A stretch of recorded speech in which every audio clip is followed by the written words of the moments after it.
taken exactly. advantage of. That's exactly it, Cynthia, because you're talking about vulnerable people, people who have experienced some degree of trauma, some actual, possibly sexual trauma, who may have they have a 30% likelihood of being on the autism spectrum. They have a near 40% likelihood of being diagnosable as major depressives, who have a history of self-harm, who may be self-medicating with alcohol or drugs or whatever that may be, and are so clouded in their thought processes by this interior anxiety. And they're being offered this absolutely dreadful care called affirmation care. Huge disservice to the human person, because it's contrary to the truth of the human person, the true, the good, and the beautiful that it is to be a human being.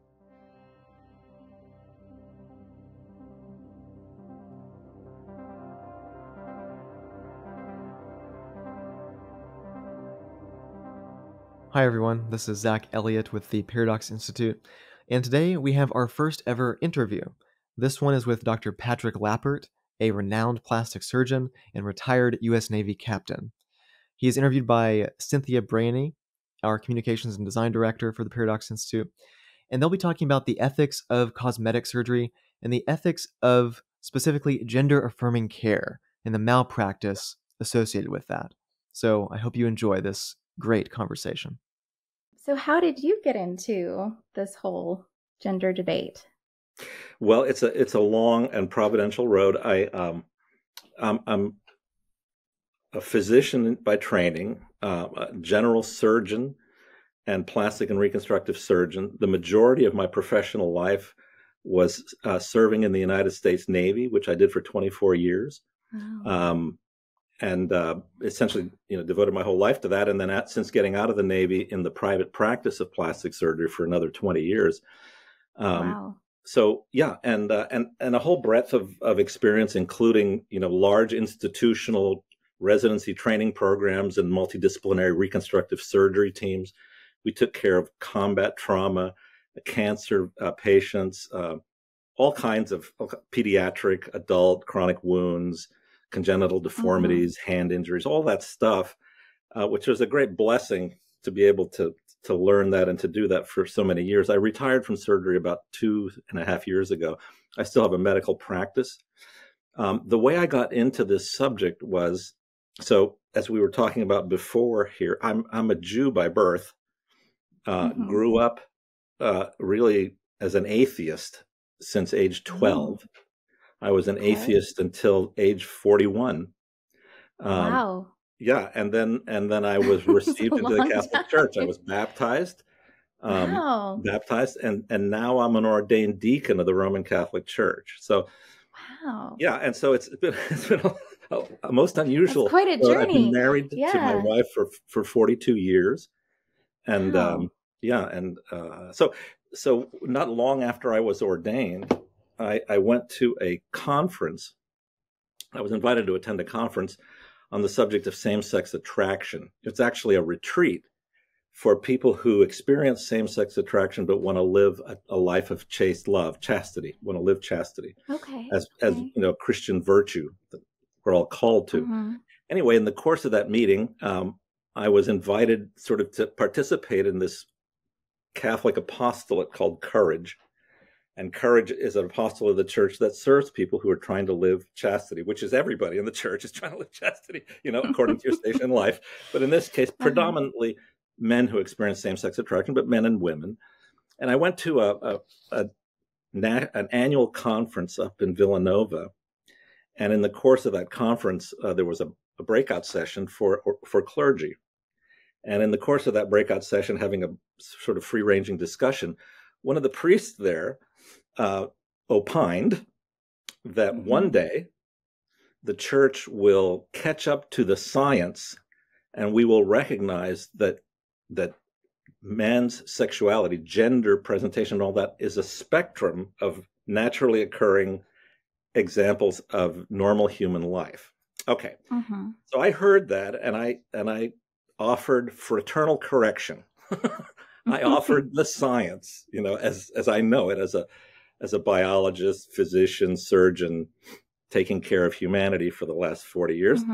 I offered a contrary opinion, a more established truth, let us say. Anyway, after that Okay. conference, the leader of that organization said to me, Deacon Lappert, I heard there was a brisk discussion. Would you mind putting together a presentation on the present science, the evidence of what is this transgender business all about, so that we could better inform the clergy, so that the clergy could be better formed in this condition and provide more meaningful care to people who suffer with this. And obviously, there is a lot of suffering over this, tremendous amount of suffering. So that the church has an obligation in all of that. So he asked me to put together a talk. That was back in 2014.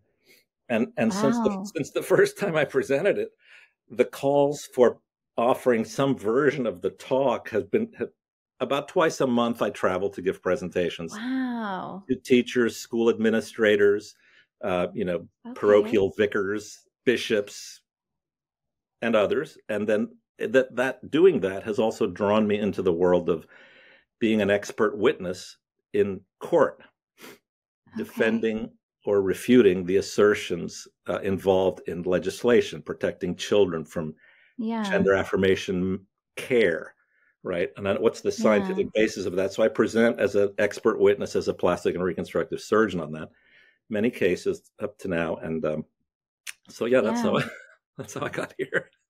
Now we're seeing more court cases come up from detransitioners. Correct. Yeah, one recent one is specifically, I think, not just suing for malpractice, but suing for conspiracy to commit fraud or something like that. Yeah, that case that was just recently submitted by Campbell, Miller, and Payne on behalf of that poor young woman who is suing the the Pediatric Society, as well as the hospital, as well as the providers, all of them. Yeah, and so we've gotten to the stage now of personal injury law. We have. Up to now, my involvement has been in the defense of legislation or the defense of executive decisions by governors and attorneys general concerning the protection of children. Yeah. And that's sort of been a mixed bag, but at the appellate level, it's now going in the correct direction, Yeah. So before we get into the questions, I have to ask, have you looked into for your talks and things, since you said you've been doing this for such a long time, have you looked into the history of trans surgeries and things like that, like gender affirming surgeries? And and a detailed examination of that. It's sort of been a running thing I've kept track of since the earliest days of my training in plastic surgery, because when I was looking for a residency program to train in back in the 80s, early 90s, you examine what the different training departments do in different universities and things, and see what's a better fit for the life ahead for you.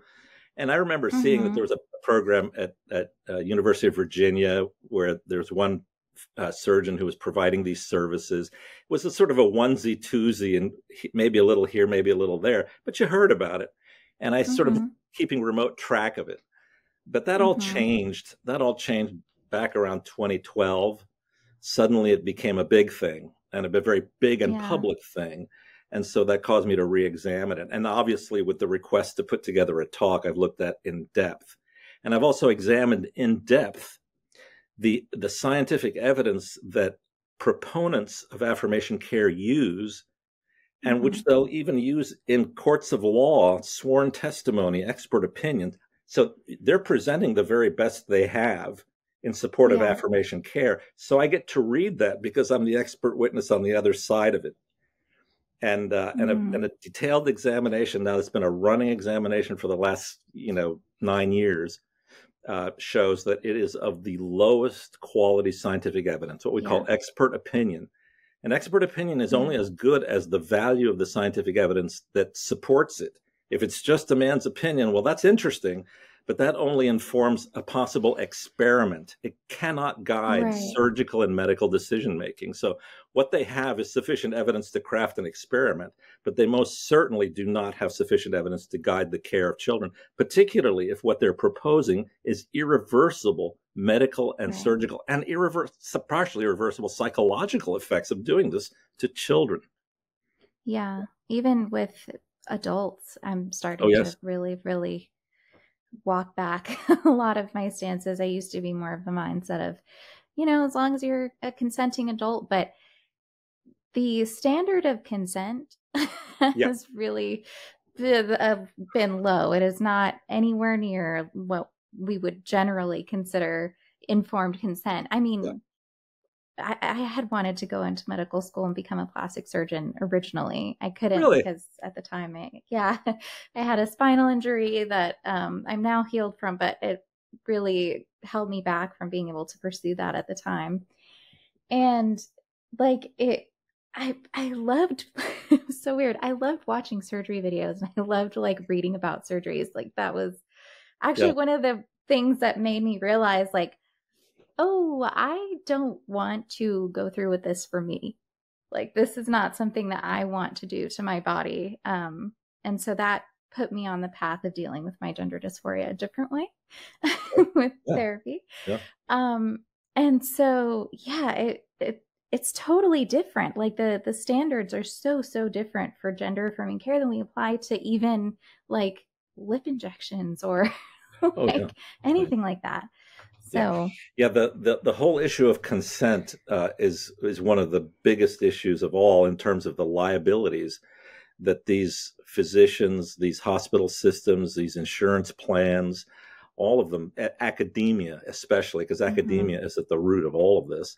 The liability that presents in the whole process of obtaining consent, because the key elements of consent have to do with how thoroughly you counsel the patient or the guardian of the patient, how thoroughly you counsel them in terms of what is the diagnosis, how certain are you of the diagnosis, how do you propose to confirm the diagnosis, and then what are the options of treatment, having established that.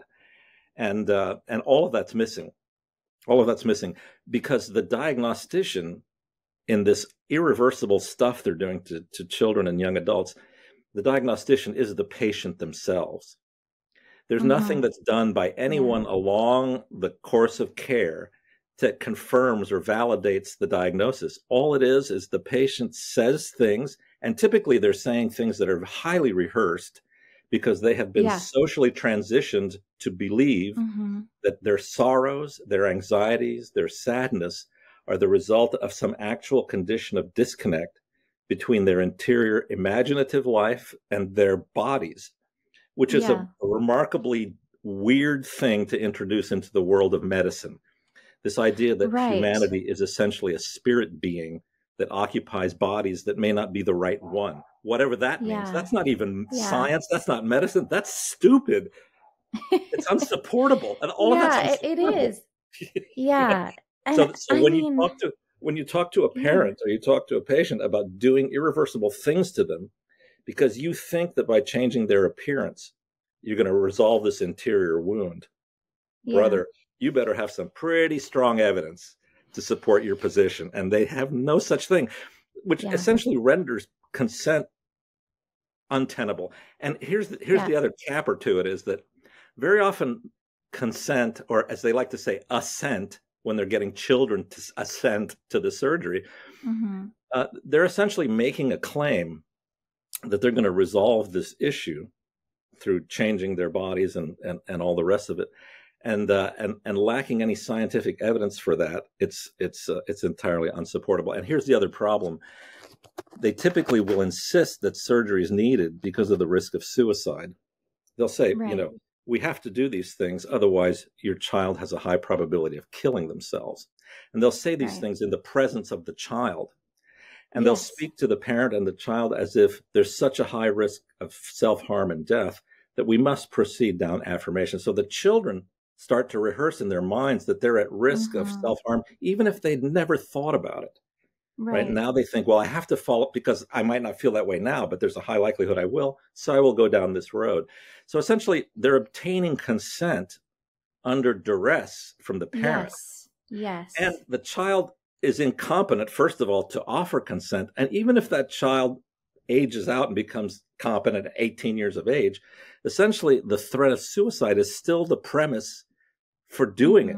Right? That the risk of suicide is so great, we'll do this dreadful thing to you because death is more dreadful than what we're going to do to you.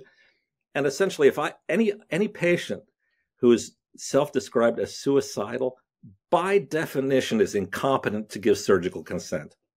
Wow. End of story. End of story. If I'm proposing Yeah. an operation that's not life saving or limb saving, somebody comes in and they're just asking for an operation, like let's say fix my nose.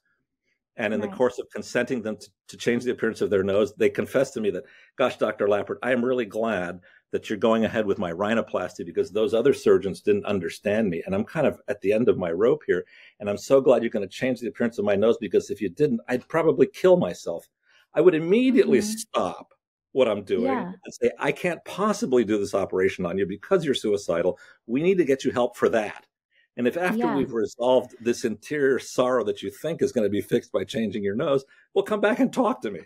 But I Yeah. can't do your surgery because you're incompetent to give consent. Yeah. That's a very good point. It's a very good point. So let's go ahead and address these questions that were submitted. So the first one is, are there any other elective cosmetic procedures that are comparable to those associated with gender-affirming care, such as sex reassignment surgery, orchiectomies, or mastectomies? Okay, this is a very important place to begin, Cynthia, because we must begin with distinctions between what's Mm-hmm. called reconstructive surgery and cosmetic surgery. That's the great sort of dividing line. Sometimes it's not a really bright dividing line within the world of plastic and reconstructive surgery. Anytime we as Right. plastic surgeons do any operation, like whether I'm reconstructing a hand or reconstructing a face or whatever, function is the first order of business, restore function. And in the course of restoring function, we aim for the best aesthetic result we can achieve, right? So it isn't just that you reconstruct a nose so that air can be cared for as it enters your respiratory tract, but as you do it, Mm-hmm. try to make a good looking nose, would you please? Yeah. So we always have Yeah. an eye for form and function. It's the two Uh-huh. elements of our incarnate life.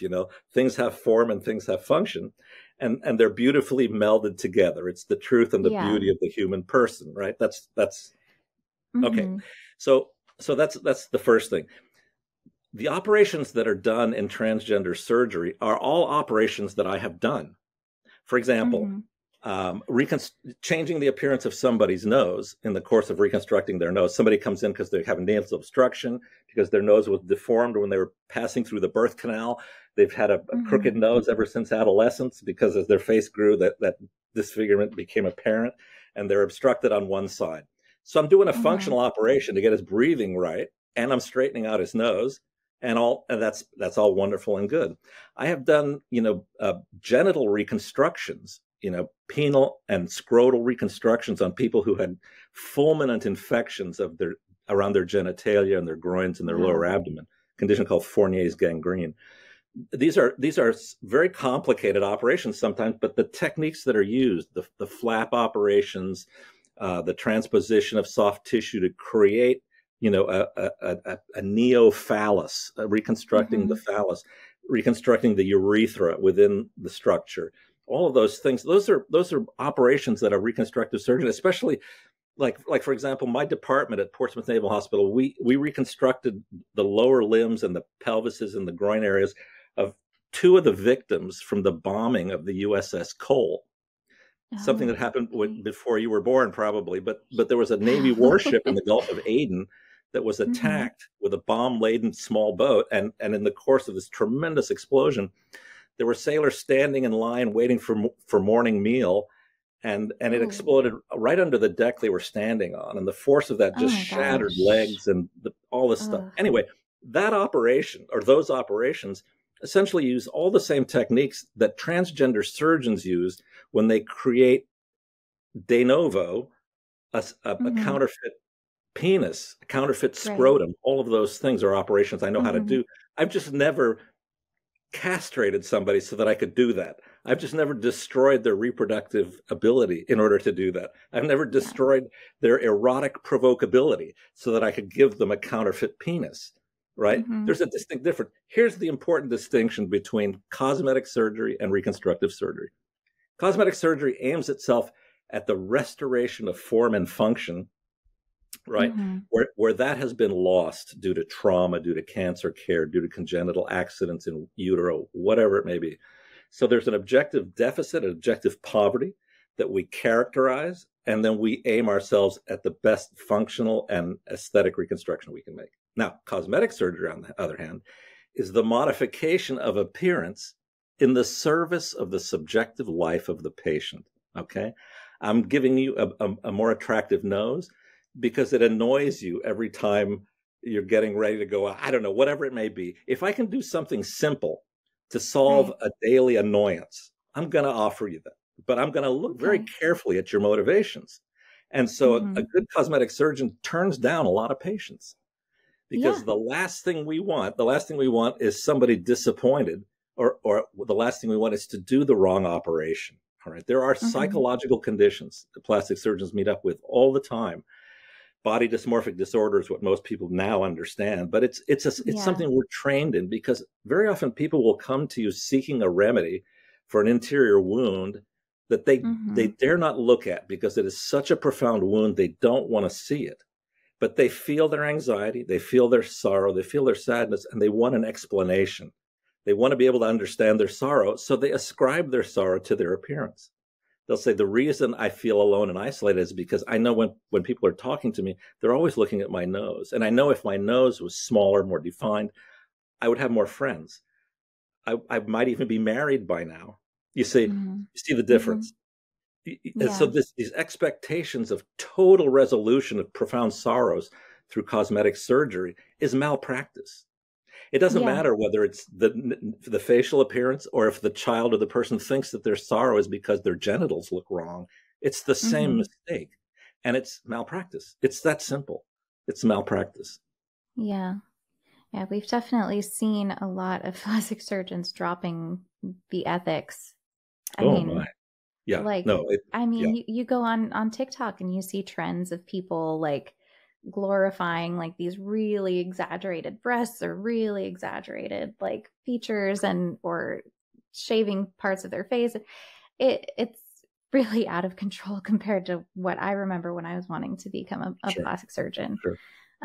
So that's very concerning, not just for these trans surgeries, but just in general. Right. It's really sad to see so many people trying to find an external fix for an internal problem. That's correct. And what's become particularly difficult for them, Cynthia, is that in the last 10, 15 years or so, the life in which people are growing up has now become so image saturated.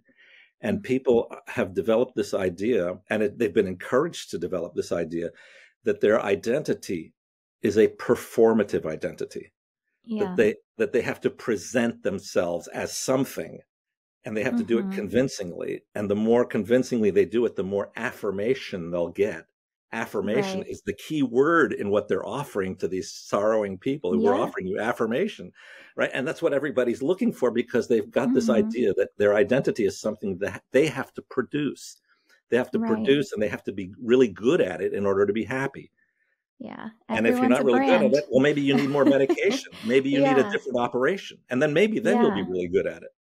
And this is, I call it the little theater from hell, what they're doing to children. That's what it is. I mean, you're not only telling a child that they have to make up their identity, but they have to craft a story about themselves, and they have to get real good at telling the story. Oh, I've always known that since I was 3 years old, I've always thought, and they have these adults that are encouraging them with these obsessive ideas, and the obsessive ideas will lead, because that's a very effective way to manage anxiety for a while, right? You have an obsessive thought in which you find safety by doing certain things. You know, if I do, if I dress this way, if I wash my hands this way, if I do this before I go to bed, it becomes an obsessive compulsive process, which is what gender discordance, gender identity disorder, whatever you want to call it, that's how it's always been understood. It's a mechanism by which particularly little boys manage some anxiety or fear.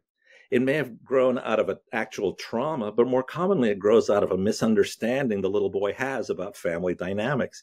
This misinterpretation, well, if I looked more like my sisters, my father would love me more. Or if I looked more like my sisters, I would experience less danger and risk because of what appears to happen to boys.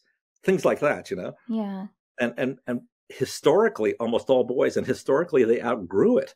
in adolescence, when they see their bodies changing and they see that, life isn't so fraught with dangers as they thought. And by the time you reach young adulthood, 92% of them have gotten over what was a simple anxiety management problem, right? That they needed guidance with. They needed cognitive truth to understand their condition and ways of managing their anxieties. That's what historically works. That's what the treatment always was. Yeah. But now instead, what gender clinics are doing is they're helping them to rehearse the obsessive thought. Yes. They're not helping them manage the obsessive thought by offering truth. They're saying, oh, let's run with that obsessive thought. And here's some help in crafting that. Here are the words you can use. Here are the things you can do, the way you can cut your hair, the way you can use your voice, dress, story. All of that stuff is a created personality to serve an obsessive compulsive process. And as with all obsessive compulsive processes, at the root of it is a delusional thought. That there's a delusional thought that, if I don't leave this light on, such and such a thing will happen. Or, it's the same process, but now it's been industrialized. Now you can make a lot of money doing this to people. Yes. And whereas really your duty is going back to TikTok and things, like there's been criticisms of you personally by like Pink News and GLAAD and things like that. And one of them was that you're not capable of diagnosing gender dysphoria, so you can't do these surgeries. And I thought that was particularly funny because neither is Dr. Gallagher, who's all over TikTok saying, let's yeet the teats and whatever, and doing that kind of thing. So yeah, it's odd that they give a pass to their gender affirming doctors, but not to you that has all of this experience and you have done surgeries where you've reconstructed genitals and things like that. And obviously, to complete that thought, no one can diagnose gender dysphoria. It's not that I can't diagnose it. Nobody can, because gender dysphoria isn't a diagnosis. It's an expression of a sorrow that somebody has. The diagnosis is not. See, gender dysphoria, that word was introduced some years ago in the revision of the Diagnostic and Statistical Manual, the DSM, which is the bird watching guide for psychiatrists and psychologists. Essentially, it's a descriptive. It's like a bird watching book. They describe things and they use words. And the words that they use are crafted by committees, typically small committees of advocacy people. And so some years back, they wanted to remove gender identity disorder from the DSM-3 or DSM-5, and because they wanted to depathologize the condition. They wanted the world to feel that transgender is a normal expression of the human condition. And so they wanted to depathologize it. The problem with depathologizing the diagnosis in the DSM catalog is that you need a diagnosis in order to bill third-party insurers and Medicare and Medicaid. You got to have a diagnosis. So they needed words that sounded like a diagnosis, but had no content. There's nothing in there. Gender dysphoria is like, you're unhappy about the way you present yourself sexually to people, or the way people interpret what your sex is through your gender. Which, remember, gender itself is a performative identity. Yeah. Right. And so it's a very fluid thing. I mean, having long hair and wearing a skirt and being emotionally sensitive in our culture is considered most likely to be a woman. But I've just described Braveheart to you. Right? Long hair, a skirt, an emotionally sensitive guy. Right. So the gender presentation is a very culturally malleable thing, but what underlies it is the truth. Exactly right. Yeah. And gender presentation is aimed at the successful meeting up of men and women so that you can generate the next generation. They're generative. Gender, what's the word?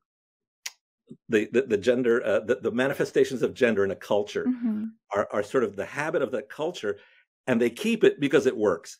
It helps adults manage the meeting up of their children together so that they can marry and bring along the next generation. So the boys know what to do because the girls are dressed this way. They're singing this song. I'll put on my hat. I'll meet you at the quinceañera. I don't understand it now because I'm only 8. But by the time I'm 16, like my big brother, I'll understand it. Right? Yeah. And that's true. People's innocence can be protected, right? Yeah.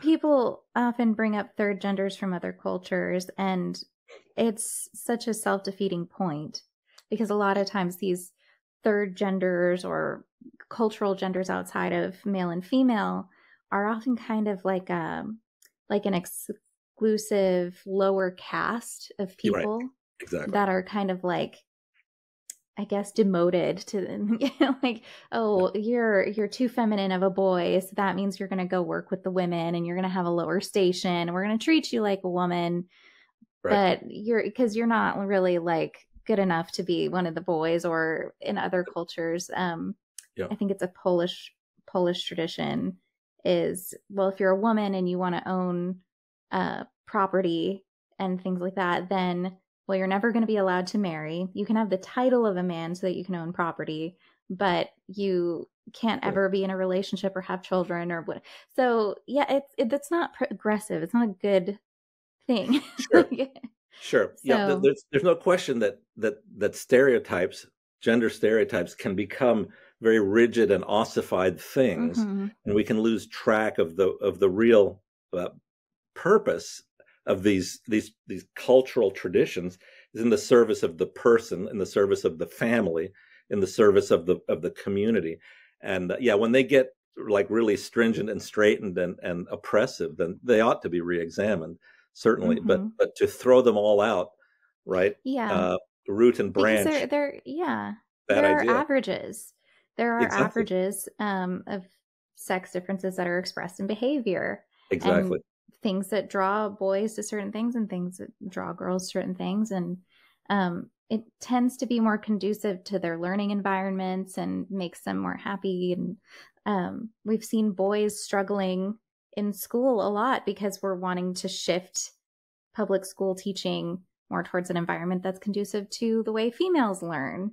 And boys have a lot more trouble because they've got all that pent up energy. Need to go run around more. Yeah. Yeah. You're talking to a guy who dropped out of high school at 16. Wow. He did. Dropped out of high school. I couldn't take it. Yeah, it's so. I mean, understanding those differences on average can really, I think, be helpful to people. Yep, that's the thing. Exactly right. So if you look at a particular behavior, presentation, or whatever, a preference for combat sports versus preference for parlor games, you can have a bell-shaped curve and find female on one side, male on the other side, but the areas of broad overlap are huge on most of those things, on most of those cultural things. Preference for artistic things, preference for musical theater. I don't know, whatever you want to talk about. There's overlap. There's great overlap there. And so, but you cannot lock somebody into a quote unquote gender, lock them into that because at age 5, he preferred to do imaginative play using dolls because it's helping him understand things or manage anxieties or things in his life. Preferred to playing with dolls. You can't look at that boy and say, "Oh yeah, that's a transgender female." Exactly. That's a horrible thing to do to that boy. Yeah. As horrible as it is to tell a girl who likes to play with construction equipment in the sandbox that you'll never be happy if you keep pursuing that. I mean, it's stupid. It's a stupid thing to do. Right. Someone, I forget who it was, said that gender is whoever's doing the dishes is the woman. It's like, yeah, that's about where we are. I washed a lot of dishes. Yeah, professionally even. I washed dishes in restaurants. Oh, wow. Wow. Sure. So let's see, back to our questions. The next one is, what might make a surgery unethical in general? Okay, excellent question. So there's a number of things. Essentially, when you ask this question of ethics, what you're asking is questions about the good of the person, right? The good of the person that you're serving here in whatever you propose to do for them. So, and understanding the good of the person is an objective thing. It isn't a subjective, ethereal thing. There are objective realities about what it means to be a human person, that to violate those realities is a disservice to that person. Just as surely as encouraging them to do things that harm themselves physically, hey, you should take up smoking, or you should take up, bungee jumping. There are things that you can look at objectively and say, this is good to do for people, this is not good to do for people. So, and there's broad areas of overlap. So you could take something as trivial as coloring your hair. I mean, you're going to change a woman's appearance, or a man's appearance for that matter, by coloring their hair. Well, there was a time when to color your hair, you'd have to be Pharaoh's daughter, because henna was a very pricey thing, and generally nobility or the only ones who could afford to color their hair. So for an average woman in a family in ancient times, for her to aspire to change her hair coloring would be a very unethical thing to do, because she'd be taking food out of the mouths of her children, massive disservice to the family, all in pursuit of some selfish aim. That's an unethical thing. Nowadays, of course, you can stop at the Walgreens on your way home, pick up some hair coloring, tone up your hair, and nobody says a word about it, because it's a low risk, low price, simple thing to do that gives some subjective improvement in the life of that person. And aesthetics, the beauty of things, is a human reality. That's a human reality, you know. And so you can take even the simplest things and ask an ethical question, right? Depending on the circumstance. Is it intrinsically immoral to color your hair? Well, obviously not, but it can be immoral if you're robbing food from your children. You see what I'm saying? Yeah. Now, there are certain things that are intrinsically immoral to do, right? The mutilation of a person. Wow. I mean, mutilating a person is robbing them of human faculties, robbing them of human capacities, in the service of what? Is it in the service of you making some money? Is it in some misguided idea about what you think will make them happy while you're making money? Yeah, even totally legitimate operations like a rhinoplasty, like we talked about, it can be unethical to do a rhinoplasty on somebody, like we talked about before, who imagines that their life will be transformed from one of utter sorrow to one of total joy by getting this nose job done. That is unethical, right? It's unethical to offer surgery to people you know have body dysmorphic disorder, which is what I just described. That's unethical. Yeah. Even if the operation is trivial, because what's being offered to the patient is a promise of a happiness you can't deliver. That's unethical. That's an unethical thing to do to somebody. Right. And it's interesting that you should bring that up, because we have a friend whose father is a plastic surgeon, and we were originally going to ask him to do this interview. And I got into a debate with this friend over body dysmorphia and where the line is for doing plastic surgery and like lip injections and just more cosmetic, strictly cosmetic kind of things.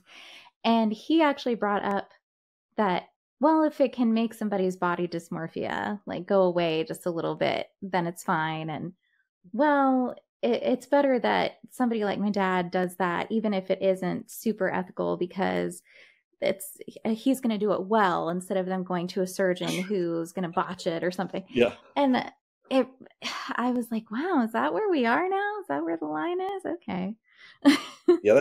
So there's a danger always of falling into a situational ethic to serve something that isn't true and good and beautiful.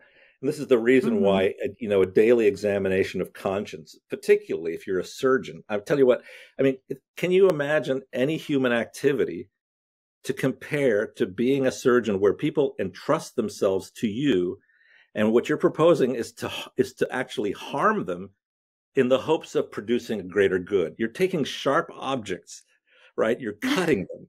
You're moving things around. You're exploring in their abdomens. You're opening their chest up. You're opening in their face and their neck to solve a cancer, a trauma, whatever it is. There's nothing like that in the human experience. And so there's a level, there's a level of ethical conduct, but more importantly, the bigger picture, there's a necessity for self-examination in everything you're doing. Why you're doing it, how you're doing it, the details of how you're doing it. You don't want to screw these things up because you were careless or because you were, had something better to do and you just decided to do this. You can't be a surgeon and think that way. Yeah. No. Yeah. I recall a story from a few years back where a girl she turned 18 for her 18th birthday. She wanted a breast enhancement. And so she went and she saved up all her money from the previous summer. And her parents told her, you have to pay for it yourself, but we support you. And so she went, she got it done at an outpatient clinic. Mm-hmm. And she ended up in a coma, like forever, because the anesthetician noticed that her vitals were dropping and things like that, and they didn't call emergency services right away. And wow, she ended up just being stuck comatose, and her family was trying all these different surgeries and things. And I remember actually, like, it really upset me. I ended up going and looking for some kind of procedure. I sent it to the family to try and help her. It was some kind of brain surgery or something that was still pretty experimental, but it was, I mean, what else can you do? What a disaster. Yeah. And yeah, I think the cheaper and more common these things have become, the less people see it that way, that you are trusting strangers that you don't have a relationship with at all. Like, these aren't people that are in your community. This isn't your regular doctor. This isn't like people at a hospital. Like, these are just dudes in an outpatient clinic who are cutting you up and putting you out, and you're trusting them that it's going to go well. So yeah. Well, a breast augmentation is among the simplest operations that plastic surgeons do. These are like entry-level cosmetic surgical procedures that junior residents are doing in resident clinics all throughout their training. They're not a complicated operation. But as I learned early on in my surgical training, there's no such thing as a small operation, only small surgeons. Yeah. And so surgeons who don't take the gravity of their work seriously, or sometimes anesthesiologists who don't take, but ultimately the surgeon's responsible, particularly if it was an outpatient clinic, may have even been in their own office. What that anesthesiologist is doing, or nurse anesthetist is doing, is really the responsibility of the surgeon of record.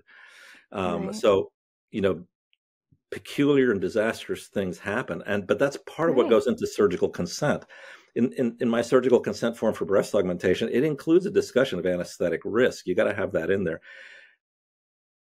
But even so, what a horrible story that is, gosh. Yeah. So I think about things like that, like when I see these young people going in and getting these extreme procedures, way more extreme than, like, a mastectomy is way more extreme than like a breast augmentation where you're getting implants and things like that. Certainly is. Well, so the key things about the comparison there is that breast augmentation surgery is a 100% reversible thing, although you may have some sequela, some leftovers that may remain, like a misshaping of the skin or erosion of the ribs a little bit under the implant and stuff, but it's reversible.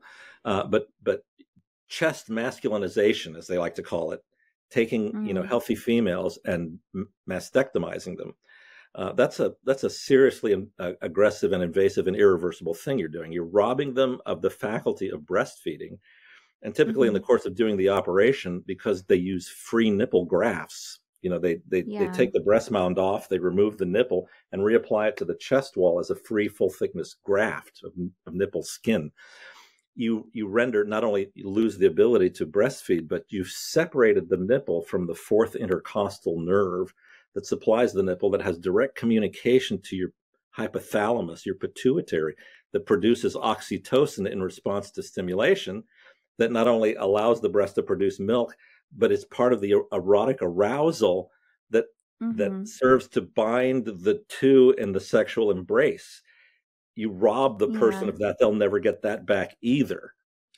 As an example of how poor the science is that's used to support these terrible things, the director of the Transgender Pediatric Services at University of Southern California published an article, which is quoted in the proceedings of the federal courts and stuff as being in support of chest masculinization. That article has absolutely no scientific basis to support its efficacy. There's nothing to demonstrate its efficacy. And the paper that she produced is of the lowest caliber of work. I'm talking about how she selected the patients, the questionnaire she produced, the the use of the patients to write the questionnaire. You're talking about adolescent children writing questions that are Right. going to evaluate the results of surgery. Oh Please. my And yet it's gosh. presented in a peer-reviewed journal. And she has the temerity to say that, well, if girls have their boobies removed and they change their minds, they can get their boobies back. That's how ignorant that woman is. It's ignorant of the Yeah. realities of what the surgery is doing, that she is referring children to get. Yeah. Director of a It's gender clinic. Yeah. I've heard that so often. You can just go get implants. And it's like, that's not the same thing.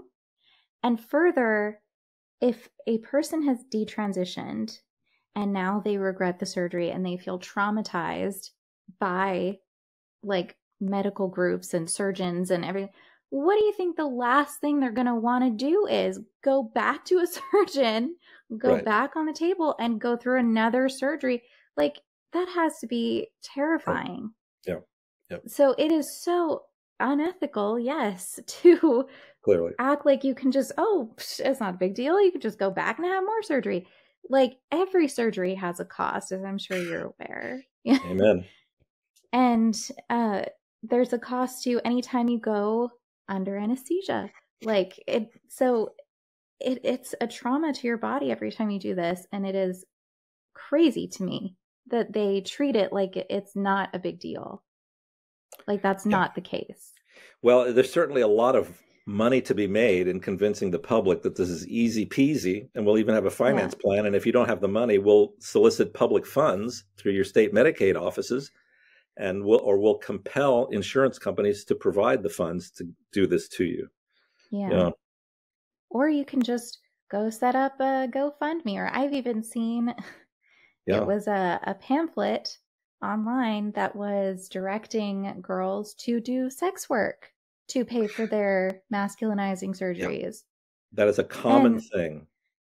There's a common, and that's one of the, historically in the last 20 years or so, the coincidence of physical sexual abuse with the self-diagnosis of transgender, young people getting caught up in this world of prostitution in order to get funds so that they can pay for the hormones or the surgeries or things like that. And the harm that they come to obviously is inconceivable. It's terrible. Yeah. It's such a toxic thing that they're doing to these kids. Well, and these young people in general, because not just kids. I have friends who had these surgeries done in their 20s, and now they're getting very frustrated that, well, it's not just kids. Like, what about people like me? What about people in their early 20s? What about people in their 30s who bought into this too? And now, like, what? So what? It's just, we were stupid, and yeah, it's, especially when you're in a vulnerable place, it's very easy to be groomed and taken advantage of. That's exactly it, Cynthia, because you're talking about vulnerable people who have experienced some degree of trauma, some actual possibly sexual trauma, who may have they have a 30% likelihood of being on the autism spectrum. They have a near 40% likelihood of being diagnosable as major depressives, who have a history of self-harm, who may be self-medicating with alcohol or drugs or whatever that may be, and are so clouded in their thought processes by this interior anxiety. And they're being offered this absolutely dreadful care called affirmation care. Huge disservice to the human person, because it's contrary to the truth of the human person, the true, the good, and the beautiful that it is to be a human being. Yeah. So let's see, going back to our list, what restrictions are there for extreme procedures like really large breasts? Like, I know that there are restrictions on how many cc's that you can do for a breast augmentation, things like that. But I don't think the general person knows that, especially with things like we talked about with TikTok, and you see some of these influencers with the giant beach ball boobs and things like that. So what are the restrictions that are typically common with things like that? Well, that's a common operation, breast augmentation, or another one would be perhaps liposuctioning. Say, for example, liposuctioning. There are actual physical limits on how much liposuctioning you can safely do to a person without hospitalizing them, for example. Those are objective realities about what happens when you do large volume liposuctioning on someone. This is probably what killed Kanye West's mother, was that very Really? thing. Yeah, that have Oh. liposuction, massive liposuction, and then get dropped off at a hotel room or wherever she was staying. I forget where it was. It might have been a private residence, probably was, Hmm. without sufficient nursing attendance there. And she, what we call third spaced, fluid left her circulation to fill this injured space. And so her circulating blood volume declines. This is what happens with massive liposuctioning. And if you're Hmm. not volume resuscitating them with IV fluids or something, their blood pressure will start to drop off until they lose consciousness, or maybe don't have enough pressure to fill their coronary arteries, and they die. So that's an Yeah. objective limit to what you can do in terms of liposuctioning. There are objective limits to breast augmentation. You can use, say a 500 cc implant on a woman who is, say, 5'8", who has an asymmetry of the breast, and you're trying to correct an asymmetry, right? You Hmm. have actual volumes that you're trying to match there. And a woman of that stature, a 500 cc implant wouldn't surprise me. But if it was a 5 foot tall, 82-pound, slender young woman, to put a 500 cc implant in her would be a stupid thing to do, because the likelihood of a complication goes sky high when you start doing Yeah. that, right? You might develop what's called a mono breast, where the Hmm. space you created communicates, and now you've just got this sausage across the chest, or all kinds of bad things Hmm. can happen. Yeah. Yeah. Well, So there and are the objective limits integrity. to what you ought to do. Yeah. Yes, absolutely. The integrity of the skin can only go so far. Correct. Yeah. And I've seen too, like with BBLs that get out of control and Right. they end up like hitting an artery or something, and like, oh Sure. gosh, it Sure. gets crazy. No. And And nobody thinks one about of that the stuff. super large breast augmentation kind of patients, they typically get there by degrees. It's not a single step that you can go from Hmm. nothing to basketball sized breasts, obviously. It goes through repetition. And that repetition is one of those red flags that you're dealing with Hmm. somebody here who's trying to resolve an interior sorrow by continuing to Yeah. change their appearance. So they thought Yeah. breast augmentation would help in terms of how they feel about themselves. It helped for a while, but it doesn't seem to be Hmm. helping now. Perhaps I just need to go bigger. And so Yeah. they'll keep coming back. So a plastic surgeon who's worth, anything at all should look at that patient and say, we need to have a conversation about what's really driving this, because first of all, your first operation got a beautiful result by all, human measures of proportion and Yeah. safety and all of the things that go into surgical planning. You got a home run result here. Why do you want more surgery? And then they'll start Right. voicing something like, well, I thought that it would help my relationship with my husband, but it's not helping. And so for me to offer her Yeah. another operation would be like to promise her that her husband's going to love her if she has bigger Right. breasts. That's malpractice, and that's Yeah. mistreating the patient. And so that's one of the breaks on how big do you want to go. Well, Yeah. how unethical do you want to be, sir? Right? Yeah. Right. And we've also seen things like rhinoplasty, like addiction Sure. and collapsing because the cartilage can Sure. only support so much. Same thing with cheeks and chins and Yes, anything like exactly. that. When I give my presentation, one of the presentations I give, I'll include a series of photographs. They're, public domain photographs of Michael Jackson. Yeah. You can It's follow a good Michael Jackson example. from when he was in the Jackson 5, a beautiful little boy. You can follow him through the series of facial aesthetic procedures, especially his rhinoplasty. Just follow it along, and you Hmm. can see exactly this process of body dysmorphic Yeah. disorder writ large on a very public face, Right. and how Yeah. that is a disservice to Michael Jackson before Right. everything Yeah. else. A huge disservice to that poor man. Yeah. Yeah. Um, let's see. Have you ever turned down a procedure? I think All it's the safe to time. say you have. I do it all Yeah. the time. After Yeah, we've talked. I do it all the time. What starts out as a cosmetic consultation turns into a pastoral visit. So that brings me to an interesting question that's not on the list. You've talked about how that's something that's very common is surgeons are kind of encouraged to turn down procedures from people who are clearly body dysmorphic. What do you think is happening? Is it just that the surgeons have become less ethical? Is it hubris? Is it an ego? Like, what's going Yep. on that we're not seeing that happen anymore? Yep. That's the single most important question you could have asked, and I'm glad you asked it. Because what's happening is that this idea of the human person that is being presented in gender ideology, this idea that identity is something that's created, and that the most important element in that identity is the sexed presentation, the gender identity, as they like to call it. That the most fundamental thing about a human person is the way they think about their sexed self and how they present themselves.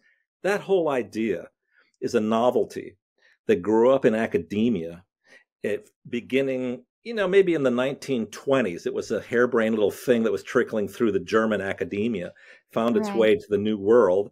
And it was just sort of puttering around out there as a sort of an interesting but sort of unimportant thing. Why? Because you're talking about, first of all, the population affected was 2 in 10,000 children, virtually all of them boys. So 2 in 10,000 children, virtually all of them boys, of which only about 8% of them would reach adulthood with the persistence of this idea. So you're talking about a vanishingly small population segment there that tends to aggregate in urban centers near universities, perhaps. But anyway, it wasn't what we would call a, what's the word they use on the internet all the time?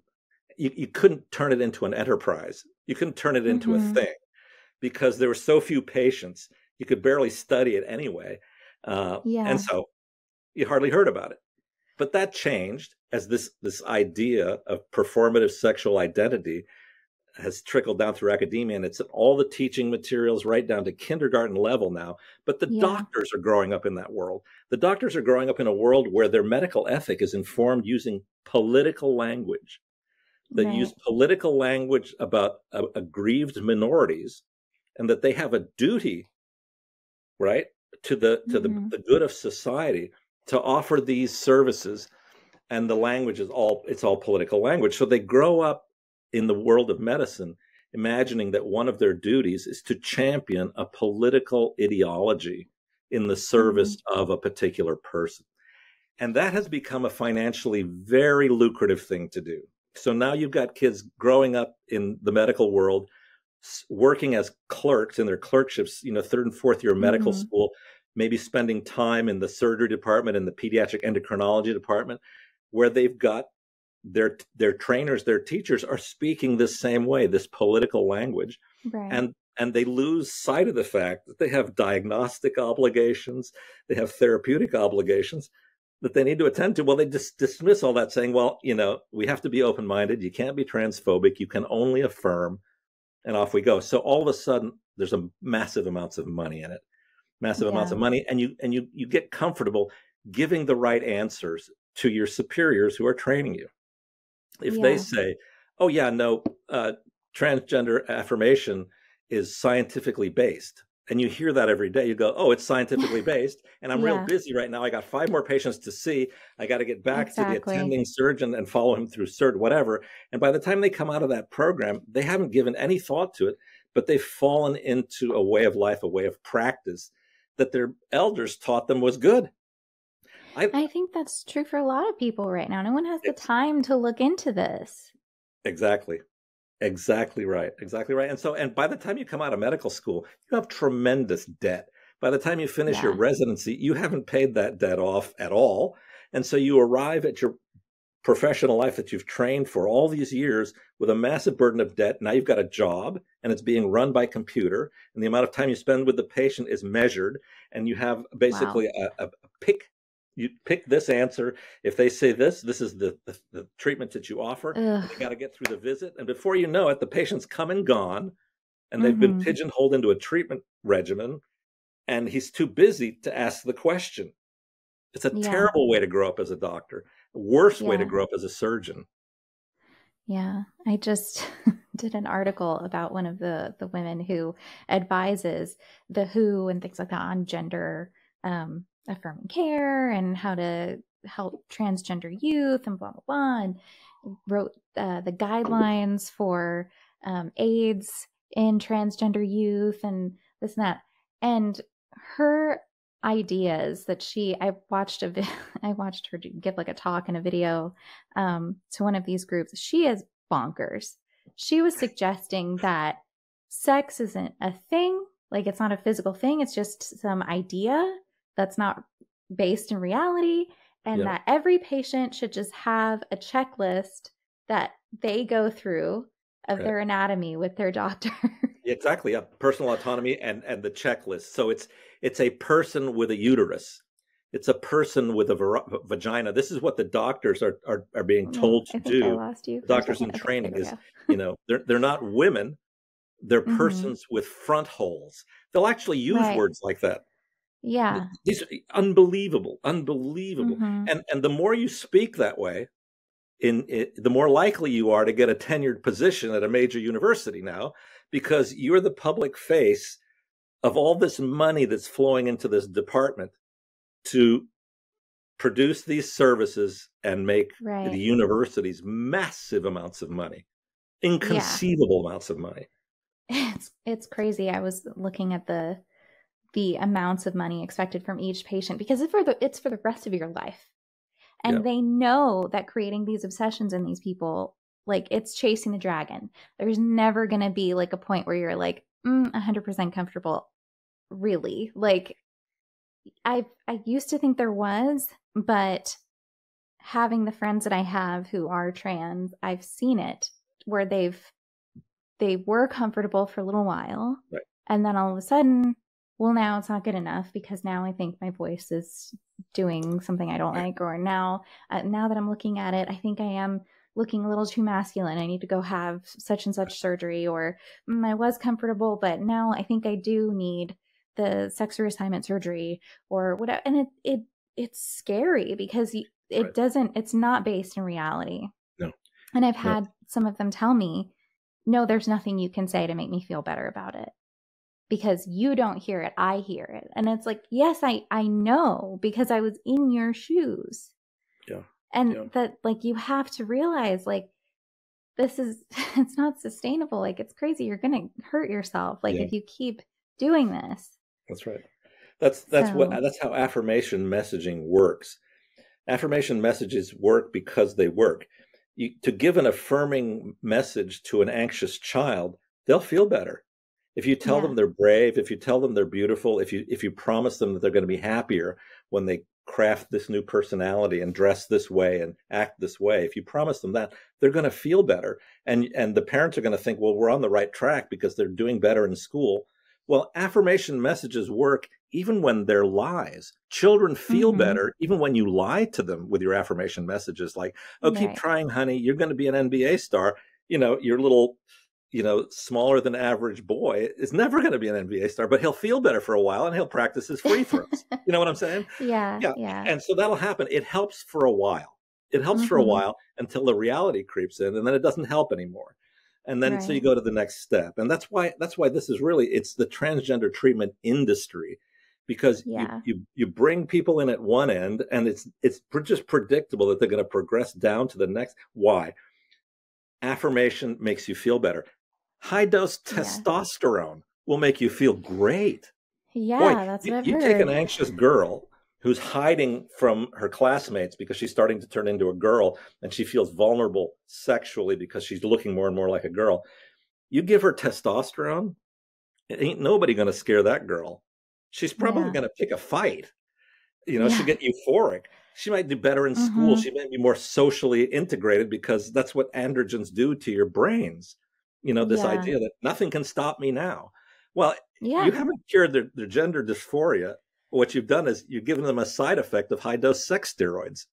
Right. And the gender clinics will say, tell the parents, see, it's working. She's doing better in school. He's doing better in school. Yeah. But really, they just gave them a stimulant, essentially. Exactly. And you're seeing a side effect, which if you watch it long enough will turn into pathology. Women given high-dose testosterone are 10 times more likely to be incarcerated for committing violent crimes than age, sex match controls. It's a fact. It's a fact. Yeah.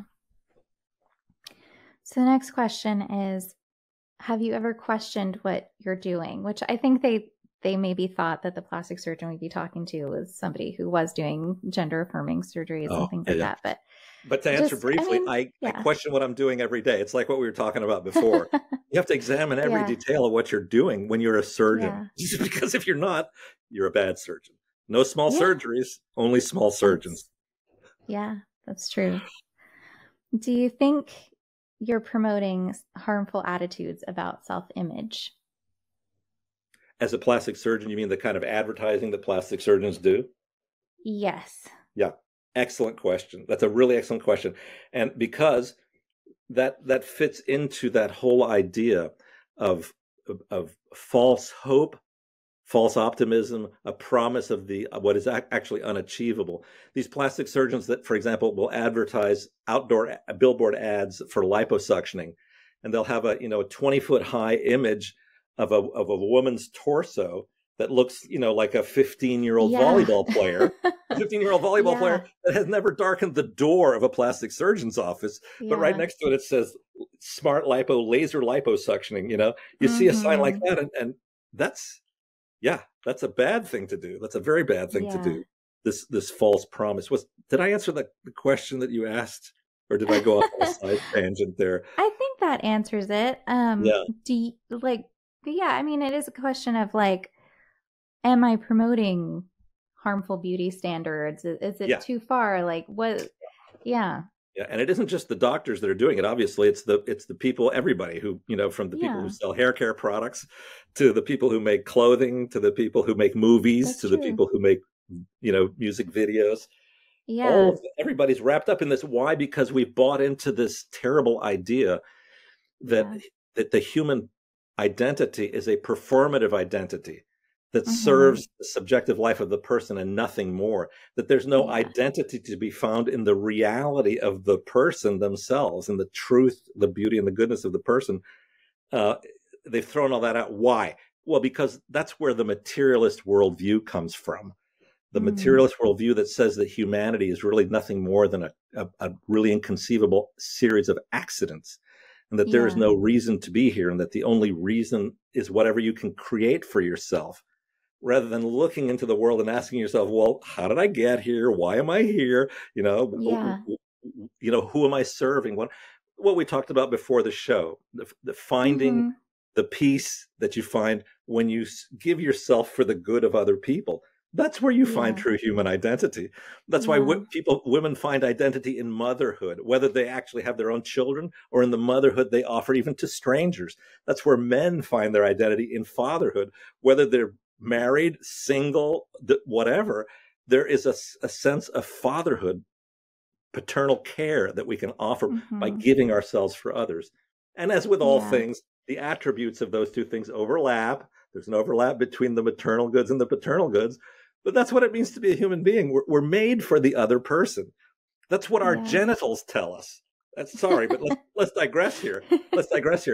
Every part of your body can explain itself. If you were a visitor from outer space and you came to the earth and you're examining life as you find it here, and you find human person, and you start examining that human person, you can deduce that, well, those eyes, obviously they're photosensitive and they're connected to the occipital cortex, and they explain themselves. The heart, one-way valves, contractile tissue, fluid moves, blah blah blah. You get to the genitalia, and they don't explain themselves. They don't make sense unless you have the complementary other. Right. Yeah. Without the complementary other, they do not explain themselves. So the first thing you can understand about that is that body is made for another. Yeah. Right? Our bodies scream that fact that we're made for other people. In ultimately, the life-giving embrace of human love, that's what we're made for, among other things. Obviously, some people don't marry and have children, but that's an example of our nature. That's true. People do this weird thing where they're like, "Oh, it's just genitals."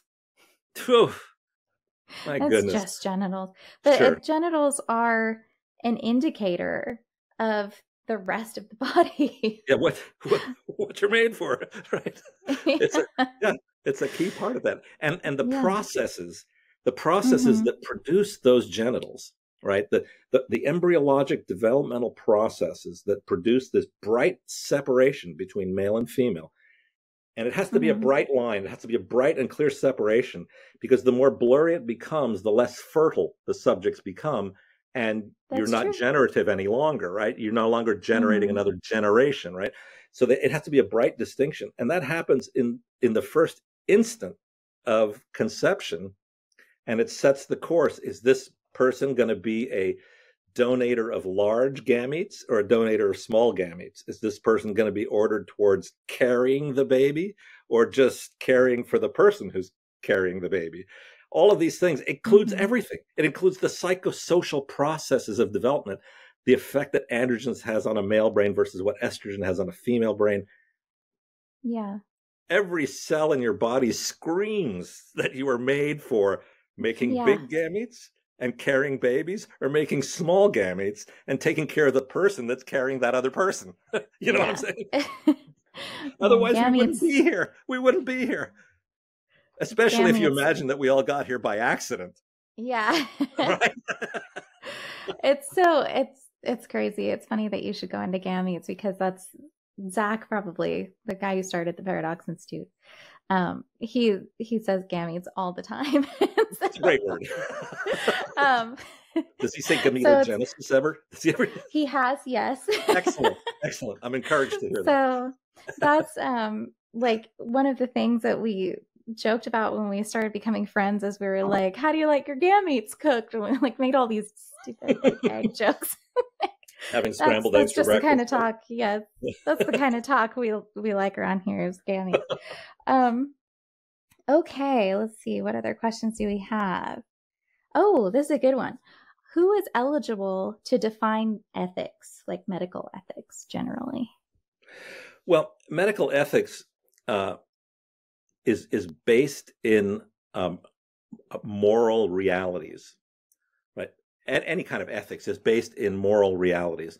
It's not that that morality is something contrived and socially conditioned or culturally adaptable, or there are certain things that fit into that category.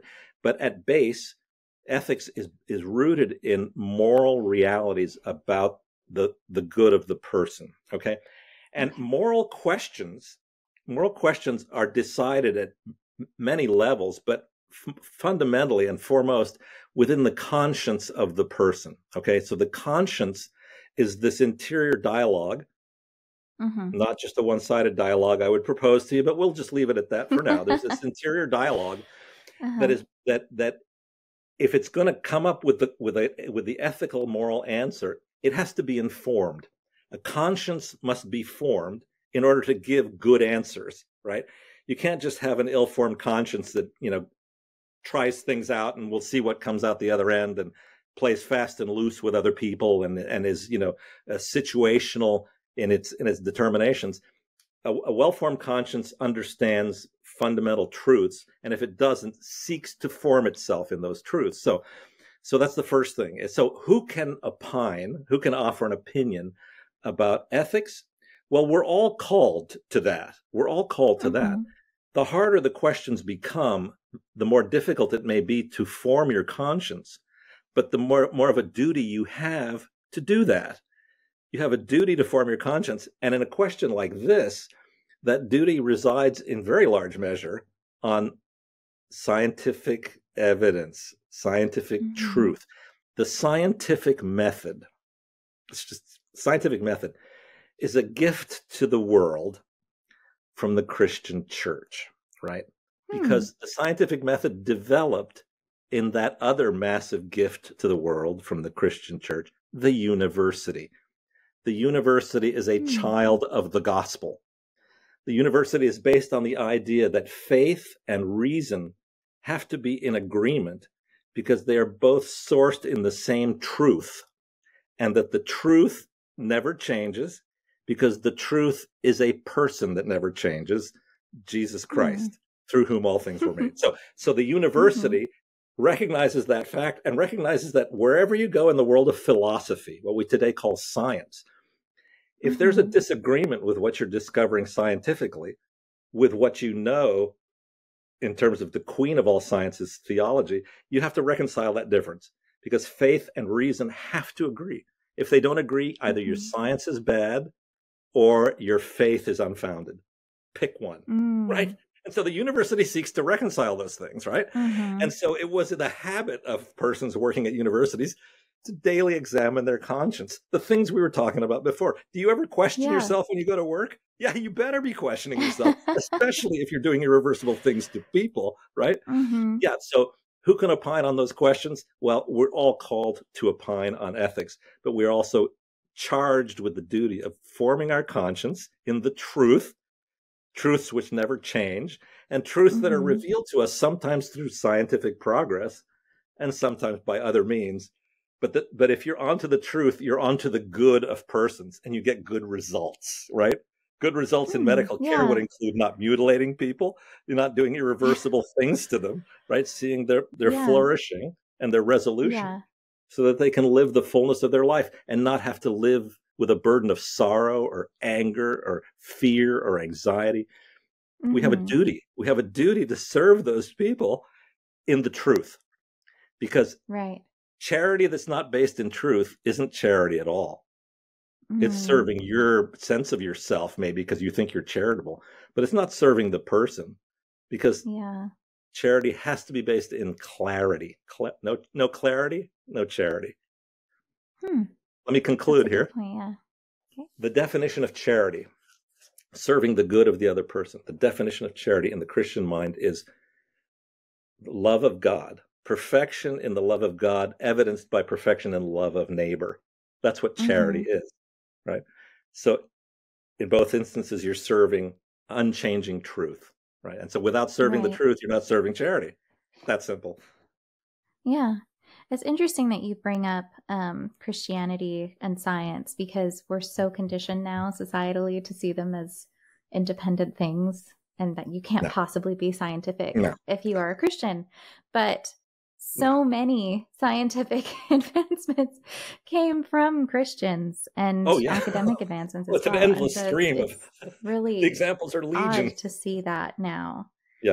Like societally, that's like the idea. And I think part of this whole identity worship that we're seeing is because of, like, I think it's natural for people to gravitate towards some kind of thing that is greater than just the sum of your parts, basically.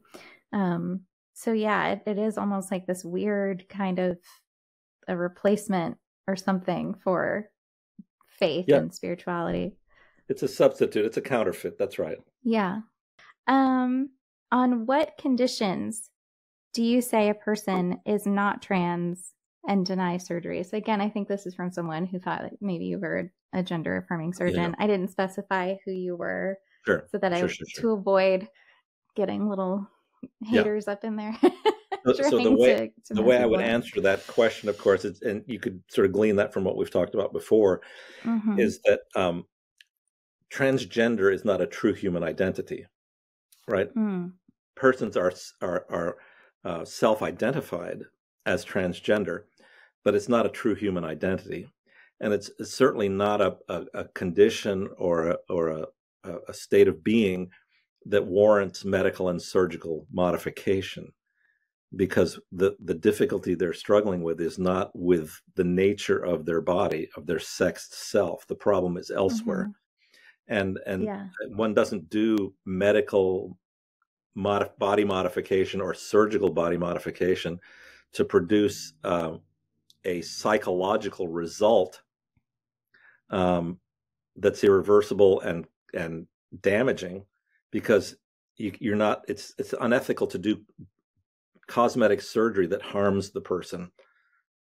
Remember, cosmetic surgery is surgery in the service of the interior subjective life of the patient, right? And so what drives the surgery is the likelihood that you're going to satisfy the problem that they're having. And the problem better be small and manageable, because if it's a huge unmanageable problem, you really better not be giving them powerful medicines and surgery. Because that's a huge, that's malpractice. I mean, I recently thought about this, but it would be like someone who has Munchausen's coming in and being like, well, I believe I have cancer. I really believe it. You aren't going to see it, but I know I have cancer. I feel it in my heart. I have known I've had cancer for years, and that's why I'm so sick all the time. So you have to give me chemo or I'm going to die. Right. Yeah. And it's a bad idea. Bad idea to let the patient do all the diagnosing. Yeah. It's hard enough to do it after all years of training. Yeah. I mean, especially if, again, they are so mentally unstable and threatening these things and have some other issues going on, then it's really irresponsible to put this person in charge of their diagnosis. Yeah. That historically was a very basic element in the training of plastic surgeons. I don't. Maybe they've abandoned this now. I don't know how it's taught now because I haven't been in the business of training residents in probably the last 5 or 6 years. But recognizing body dysmorphic disorder is one of the important steps. If you're going to offer cosmetic services, cosmetic surgery, aesthetic surgery, you have to understand that psychodynamic process, because it's not in the service of the patient. And interestingly, the most likely patient to physically harm a surgeon is a cosmetic surgery patient, male, who's undergone a nose job, who has body dysmorphic disorder. This was proven by wow, that's so friend specific. Of mine, may he rest in peace, Dr. Mark Gorney, who was the founder of an insurance company called the Physicians Company. And he's a plastic surgeon, ENT plastic surgeon, brilliant man, may he rest in peace. And what he discovered after founding this insurance company, he's looked at the demographic profile of things that cause harm to his doctors who are, on the policies. And what he discovered was a huge overrepresentation of murders of doctors, of surgeons who have done rhinoplasties on men. Wow. Yeah. And so that's an example of the bad things that can result from doing surgery on body dysmorphic persons. Right? Because you're making them this promise that they're going to resolve their struggles. Yeah. You didn't deliver, doctor. You promised. Wow. Yeah. That's really interesting. Like we know that certain more extreme behavioral issues are more common in males. So, I mean, that we're a lot of trouble. Surprises me, but it surprises me, but it also doesn't surprise me. So that's really interesting. What Dr. Gorney theorized what Dr. Gorney theorized about that fact was that there's some internal correlation in the mind of the man between his nasal appearance and his sexual impotence. Really? That's what Dr. Gorney. Now, I don't know. He didn't present evidence. That's anecdotal information. That's an expert opinion only. No level 3 evidence there, but that's what he theorized. was the rhinoplasty was an attempt to manage impotence, and when that wasn't satisfied, rage came, and a lot of doctors get harmed. Wow, I didn't even know rhinoplasties were that common in men. Well, they're not. And in fact, so my default position through all my years of being a plastic surgeon was, if I've got somebody on the schedule coming in for a rhinoplasty consultation that's a man, he's body dysmorphic until proven otherwise. If I walk into the room and I see an obvious deformity, I'll go, this is no problem. Are you breathing through your nose? And if there's a problem, I don't have a problem. But if it's an otherwise handsome looking person, or who has a totally congruent looking nose on their ethnic face or whatever, and they start getting emotionally overwrought about what they're hoping for your rhinoplasty. Yeah. There's other issues here that I would be happy to refer you for, but I will not do your rhinoplasty. Wow. It's kind of wild. Let's see.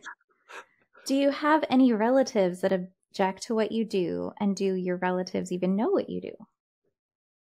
Oh, I don't live a secretive life. I have a very public life. Okay. All my relatives, and most of my relatives I get along famously with. That's great. The Jewish side of my family, I'm the guy who went on to be a doctor. He loves me.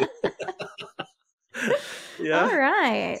So nobody's out there going, "Oh, how dare you?" No, the finger wagging generally comes from advocacy groups and legal advocacy groups who have massive amounts of money to spend in print and digital media, who like to drag me out into public. It's okay. Yes, they do. I found some of those articles. But every once in a while, the articles are, even though the writing is just terrible misrepresentations. The Huffington Post did an article about all of us on this group of professionals who testify in court on behalf of legislation to protect children.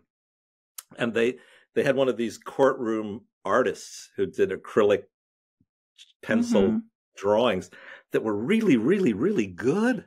What a perfect representation of my friend Mike Laidlaw, or my friend Quentin Van Meter, or Dr. Cantor. It's just really cool. So I've aggregated them together into a beautiful little picture that I'm going to hang on my wall. It's in the Huffington Post. I didn't know that Dr. They said terrible things about us. Just terrible things. Oh my gosh. That's funny. Well, man, they really love to just smear people and make things up. You can get a lot of clicks. Get a lot of clicks, get a lot of likes. Oh yeah. For Zach, they said something like that there's a Reddit post somewhere that people like to link people to, and they're like, oh, who is this guy? And they're like, oh, he's a trust fund golf boy who inherited money, and he's funded by the Heritage Foundation and stuff. And it's like the only people who ever funded him were like his parents, who helped him buy his first microphone and camera. He did everything all by himself. So they will go to lengths. There was an article in the London Daily Mail and in the U.S. version of the Daily Mail that it was the same kind of drag the expert witnesses through the mud, and question their motives and stuff like that. But they had these caricature drawings of us, and the caricature drawing of me is really, really bad. I mean, I look like a character from The Simpsons. The guy who runs the nuclear power plant, or Smithers, or one of those. Oh, Mr. Anyway, Burns. And they speak about the breadth of my knowledge being limited to having an office in a strip mall and shooting Botox. So I'm going to get T-shirts made. Yes, that's the one I read. T-shirts made with that image underneath. It's going to say strip mall Botox. Yeah, they're going to sell like hotcakes. Let's see. If a patient ever wanted to reverse a surgery or detransition, would you feel responsible? Which, again, that's assuming that you've done gender affirming surgeries, which you haven't. But if they did want to reverse a surgery that you've done, would you feel responsible or bad about that? Well, first of all, feeling responsible as a surgeon comes in several forms. There's the responsibility that one feels if you've done surgery on somebody and you've gotten a bad outcome. And certainly doing a surgery that the patient regrets down to their bones, that's a bad outcome. And so I would feel terribly responsible if I had a patient come back saying, I wish I'd never done this. And that's one of the key things we seek to avoid as plastic surgeons. But there's also the responsibility that you feel to a patient at the first consultation, at the first visit. There's a sense of I have to examine what I can offer this person to help resolve this issue that they're facing here. So there's that responsibility. And I have done reversal surgeries on transgender regretters. Oh, wow. Yeah. So, and there's only so much of it you can reverse. And like, for example, reversing chest feminization surgery in a man who was trying to present as a female, who got the effects of hormones and got the effect, breast implants, who suddenly realized this was a terrible thing that he'd done. And so I did his reversal. I took out his implants, and later on I removed some of the residual glandular tissue. Wow. Yeah, you can't reverse the genital surgeries. Those are permanent and irreversible. You can reverse facial aesthetic operations, but usually those are not that important to the patient by the time you get there. I felt responsible when I got the call about this young man. If you have time for a story. Sure. Here's the story. I gave this presentation some years ago at a seminary in Denver, Colorado. And this was presented to, school administrators, priests, whatever, seminarians. And in that crowd was this priest from Kansas City. I didn't know that, but anyway, so some years later, I'm in my office seeing patients, and my nurse comes in to the examination room and says, before you go to see the next patient, there's a priest on the phone, wants to talk to you about a patient. I thought, a priest talking to me about a patient? That's an interesting story. Here's the story. 23-year-old young man was a high school dropout, completely unchurched, musician in a punk rock band, selling drugs, in a long-term sexual relationship with a young woman, basically, living that life. His girlfriend leaves him, and his friends convince him that the reason she left him was because he's effeminate, that she recognized that inside he's really a woman, and she didn't want to stay with him, and that you're really transgender. And they did a GoFundMe. They did a GoFundMe, and they sent him to Thailand. And in Thailand, in a single episode of care, he had everything. He had breast implants, he had a penile inversion vaginoplasty, and then went home. And within, as I recall, I think it was within the year, he realized he'd made a terrible, terrible mistake and became suicidal. And he told me when I first met him, actually when I met him on the phone, he told me, he said, "Dr. Lappert, I had the pistol in my mouth. I had the pistol in my mouth and my finger on the trigger." And he said, "Something stirred inside of me that made me want to say the name of God," he said. And he did. He said, "Dr. Lappert, when I said the name of God into that pistol, I felt as if I was talking into a microphone, into the heart of God." He didn't know who God was. He's completely unchurched, didn't know what that even meant. But there was a stirring inside of him to reach out like that. And so he put the pistol down, obviously, and he went off in search of who that God might be. And he just happened to be walking down, in Kansas City, Missouri there, walking down the street and saw a church. And he walked into that church hoping to find out who God is, walked in and met a priest who happened to have been at a lecture I gave 3 years early in Denver, who essentially brought him in and befriended him and accompanied him in his suffering and his sorrows to help him to understand what's going on in his heart, why this might have gone this way, help him to understand what was probably issues on the autism spectrum that made it hard for him to understand other people's nonverbal cues and their signals, and maybe his girlfriend saw that and they misinterpreted his autism to be another gender or something like. Anyway, the priest accompanied him in all of that, and eventually that priest picked up the phone and said, "I have a guy here. I don't know if you remember me. There's a young man here in my church who needs help." So he had no money, he had nothing, because he was essentially nothing. His family was. So we arranged to bring him out to Alabama, and because he had no money, we were going to put him up, and my wife was going to be his post-operative nurse, because my wife is a nurse. We were going to just take care of this poor soul after taking out his breast implants. And so he's sort of agonizing over that, not sure how he's going to get out to Alabama. He gives me a call about 2 weeks before his scheduled surgery date and says, "Dr. Lappert, you don't have to worry about how I'm going to get out there, where I'm going to stay. My father is going to bring me." Oh my gosh. He had been estranged from his father. He was like a totally ruptured relationship with his father. But in the course of reconciling himself to this interior wound and this sorrow, it brought about the reconciliation of this young man with his father, who brought him out to Alabama, and we took care of him. And it's just the most you couldn't invent stuff like this. The providence of God and the love that he has for people who suffer. It's just, That's a really powerful story. I'm glad you're able to help him, even just a little bit. I know so many people who have gone through these procedures, have irreversible results, and I know there's nothing I can say, really. And their perseverance is so inspiring. Yes. So, yeah. And again, having voices like yours in this to talk about these realities and talk about like the facts that you can't get these things reversed. There are serious side effects. Like it's so important, because we just have these people being very flippant about it. I don't know if you've ever read the Screw Tape Letters. Yes, I have. Lewis. Absolutely. Letter 11 covers flippancy and talks about how flippancy is like one of the most powerful tools to corrupt a soul of someone. I see that so much in this. I see that in internet culture so much, that flippancy and and you know who was one of the guiding lights for C.S. Lewis? G.K. Chesterton. Well, now I have There to you read are. G.K. Chesterton.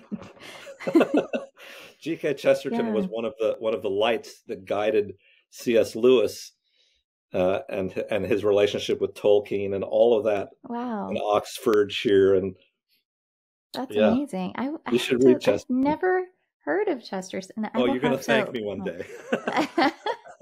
I'm sure I will. I Yeah. really love C.S. Lewis. It's funny because I wasn't really much of a Christian. I had kind of a very complicated relationship with Christianity because of my family. They're Jehovah's Witness, and converted to that and From stayed with what? it for some reason. Catholicism. They went from Catholicism to Jehovah's Witness. Yes. Interesting. Yeah, And usually there's, yeah, yeah, it is very, very strange religion. That's for sure. But yeah, so then I recently have been going to church and things like that, Moravian church. oh, yes, sure. Yeah, my brother wanted to start going to church and was curious Yeah, about that, and yeah, I was like, okay. Like I've always been more like agnostic and that sort of thing, and sure.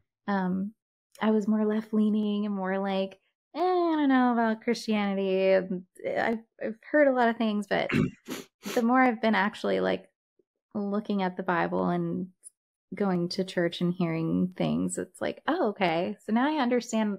I have more context now for the things that people painted negatively, and I'm like, Yeah, all right, yeah, yeah, I get yeah, it. yeah. Yeah. So it's interesting. Well, God bless you on your journey. Thank The you. Moravian, yeah, I understand the history of the Moravian Church, and yeah, Yeah. It's really funny. Actually, I I try really, really, really hard not to curse, especially It- online, things like that. yes, Again, my brother. good. My brother has really driven that home for everybody in the house. He's very sensitive about cursing. And one thing I like to call people instead of like a curse word is an unleavened journey cake because Unleavened journey cake journey cake. because there's a little Moravian settlement where they talked about how they were so happy to build their first oven. Baking is very big for Moravians. And so they were so happy to build their first oven because now they wouldn't have to rely on unleavened journey cakes. How great! Oh, that's great. That's So absolutely it's like, that's hilarious to call somebody. sure. Well, as it happens, So, I'm this evening I'm baking sourdough bread. well, there you go. Yeah, A little no, bit I'm of all about Moravian that. in there.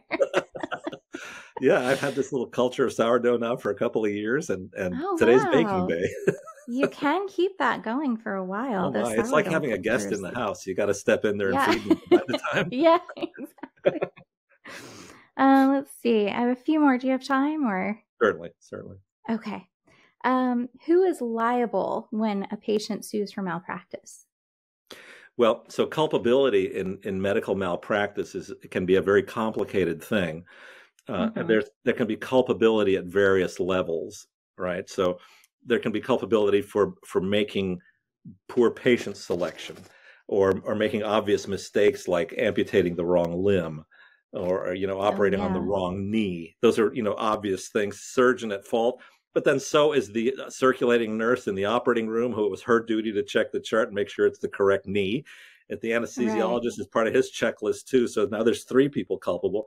Then there's the hospital Mm-hmm. that credentials that whole team, right? And Oh, and okay. and essentially the lawyers will accuse anybody if they Yeah. have money and even remote tangential involvement. They'll name them in the lawsuit. And Wow. very often the people who are named in a lawsuit will be dismissed early because it's obvious that they had no actual direct culpability. And then sometimes multiple people pay the price for bad things that happen. In the Yeah. case of transgender services, who is at risk here? Well, clearly the endocrinologists, the pediatricians, the surgeons, the hospital systems, the third-party insurance companies that are actually paying for these services. Or who's being sued in Kaiser right now in California? There's two, possibly a third by now, Mm-hmm. regretter females who are suing Kaiser and Right. including the physicians, the insurance company, which is what Kaiser is, and the hospitals served by that insurance program. So there's a lot of people who are at risk for malpractice suit, and that's really what's going Wow. to turn the tide here, because it's just going to be unsupportable financially for people to keep Mm-hmm. doing this to children, even while the world is discovering this terrible disaster that's being visited upon vulnerable people by these Right. decisions, Yeah. whether you're an insurance administrator or the surgeon holding the knife. There's a lot of blame to go Mm-hmm. around here, right up to the Yeah. academia that credentials these people and drives Yeah. the quote unquote peer reviewed journals. They have a Ugh, responsibility in this. How could you they write an do. abstract that says scientific basis for doing these things when you know, as well as anybody knows, that levels of scientific evidence are important for making surgical recommendations? And you can't Right. make surgical recommendations based on anecdotal evidence. You're responsible as well. And they have to go Right. after these university endowments, go after Oh, named people like yeah. Pritzker, right? Yeah. Who naming Yeah. rights to a medical school, pharmaceutical Mm-hmm. industry, transgender presentation themselves, and encouraging Right. down to the grade school level with teaching materials, Yeah. encouraging children to think this way. Yeah. They're all culpable. Whether Yes. they'll pay for it, I don't know. But Yeah, I don't know.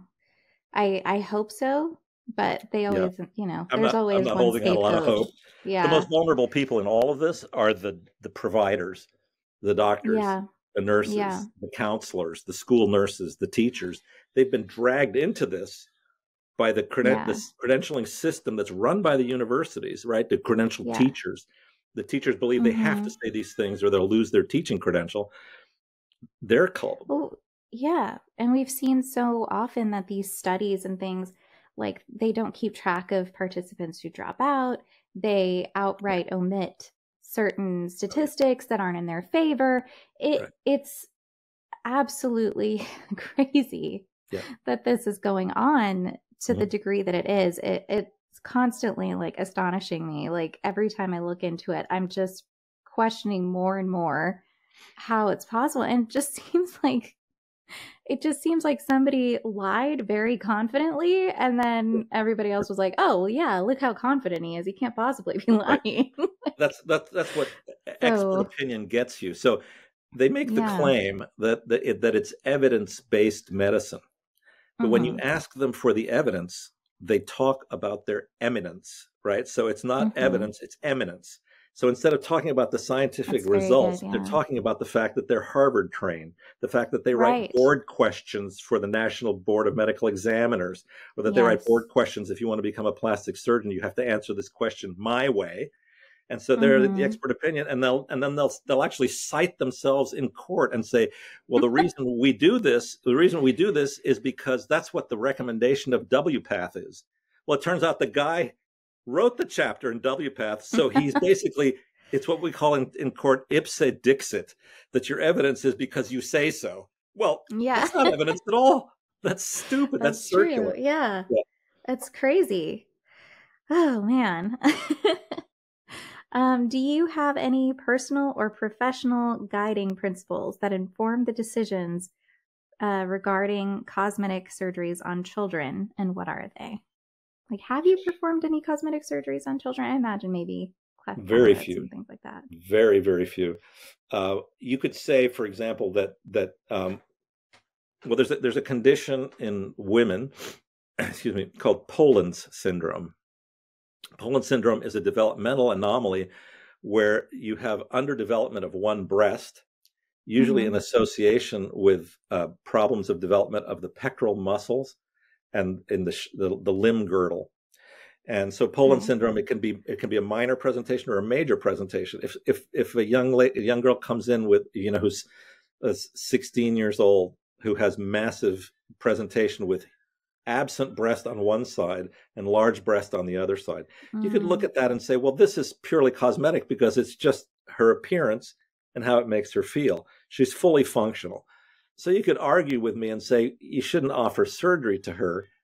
And you could Mm-hmm. make a case for delaying surgery. You have to look at the cases individually. But if I can offer her a remedy that presents little risk to her, it's a reasonable thing to consider. On the other hand, a 16-year-old girl who is like planning for her junior prom, who wants to wear a slinky little dress and have large breasts, yeah, man, just no, that's Get on not out going of to here. happen. That's not going to Yeah. happen. A child with a wild asymmetry of their ears, like they've got one massive lop ear that hangs out here and flat on the other side, particularly in a young girl who doesn't have long hair, who can't hide it under her hair because she's got curly hair. Yeah, I'd consider it because I can do that pretty safely, and it only takes me about 20 minutes to do. Yeah, I'd consider that. But if the parents came in saying, I hate the look of my daughter, would you change the appearance of her ear? I'd say, ma'am, we have other things to talk about right now. Yeah. Yeah. So cosmetic surgery in children, the default position is no. Okay. But there are special cases sometimes that are worth considering. You could say, for example, the nasal deformity from a cleft lip. You do an initial correction when you repair the cleft, but very often by the time they reach early adolescence and their face is growing, the deformity will become really obvious, and it calls attention to itself. I can fix that with very little risk to the young person, who might be 14 years old. And it's it's a common part of the long-term care of facial clefts. It's a cosmetic operation, but I'm going to do that for them. Yeah. Right. Does that make sense? Yes, it does. Okay. What does do no harm mean to you? Primum non nocere. Yeah, do no harm. It's one of the fundamental informing principles of what it means to be a physician, right? And it's a fairly self-evident thing that whatever you choose to do for the person, the first and foremost important thing is to do not harm them pursuing a result that you think you're going to get. Okay.